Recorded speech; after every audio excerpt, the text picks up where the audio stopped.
এরকম একটা বন্ধু থাকলে শত্রুর প্রয়োজন হয় না। হ্যালো এভরিওয়ান, আসসালামু আলাইকুম। আজকে দুপুরে আমার ফ্রেন্ডের বাসায় আমি কী দিয়ে খাওয়া দাওয়া করবো সেটাই শেয়ার করবো। তো ভিডিওটা স্টার্ট করছি পুঁটি মাছ ভাজা থেকে। তো এখানে পুঁটি মাছ ভাজা হচ্ছে, তো সেটাই আপনাদের সাথে একটু শেয়ার করতেছি। আর সেই সাথে আরও কী কী রান্নাবান্না চলছে সেগুলোও শেয়ার করবো। এতে চিংড়ি মাছ ভুনা করা হয়েছে। চিংড়ি মাছ ভুনাটা আমার ফ্রেন্ডের বেবি খুবই পছন্দ করে, তো তার জন্য চিংড়ি মাছ ভুনা করা হয়েছে। সেই সাথে লাউ শাক ভাজি, আমার হাতে লাউ শাক ভাজি আমার ফ্রেন্ড খুবই পছন্দ করে, তো আমি এখানে একটু লাউ শাকটা ভাজি করে দিচ্ছি। নর্মালি আমি একটা কাজের জন্য আসছিলাম 4তলার, আর আমি থাকি 5তলা।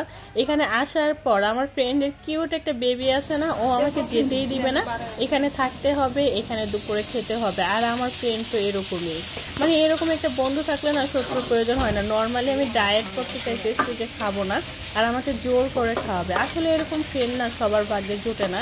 যাই হোক, আমার ফ্রেন্ডটা খুবই ভালো, আমাকে খুবই ভালোবাসে, মানে সব সময় ভালো মন্দ কিছু হলে আমাকে নিয়েই খাবে, একা খেতে চায় না, ব্যাপারটা হয়েছে এরকম। তো এই যে আমি লাউ শাক ভাজির মধ্যে পেঁয়াজ, রসুন আর শুকনা মরিচ দিয়ে তেলের মধ্যে একটু ভালোভাবে ভেজে নিচ্ছি।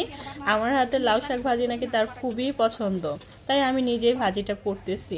এই পর্যায়ে যে সিদ্ধ করে রাখা শাক, এখানে কিছুটা কাঁচামরিচ লবণ দিয়ে সিদ্ধ করে নিয়েছিলাম, তো সেটা আমি দিয়ে দিয়েছি। এবার এটা খুব ভালোভাবে নেড়েচেড়ে সুন্দর করে ভাজি করে নিচ্ছি। তো আজকে দুপুরবেলার জন্য এই রান্নাগুলো চলতেছে আসলে। আর এখন যেহেতু খুবই গরম, এই গরমের মধ্যে না বারবার শুধু কারেন্ট চলে যাচ্ছে আর খুবই বিরক্ত লাগতেছে।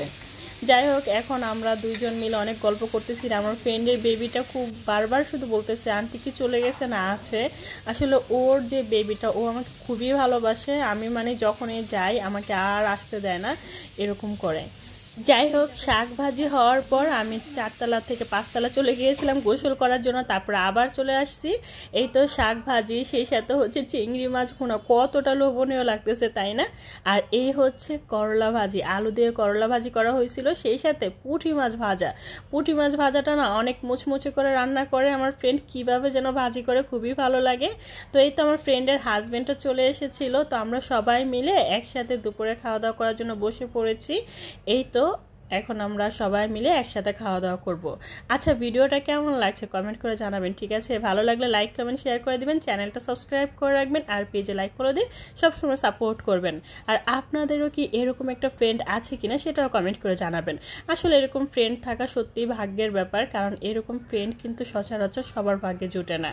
তো এই তো আমরা এখন সবাই খাওয়া দাওয়া করব। তো আজকে এই পর্যন্তই, সবাই ভালো থাকবেন, সুস্থ থাকবেন, আর অবশ্যই আমাদের জন্য দোয়া করবেন, ঠিক আছে?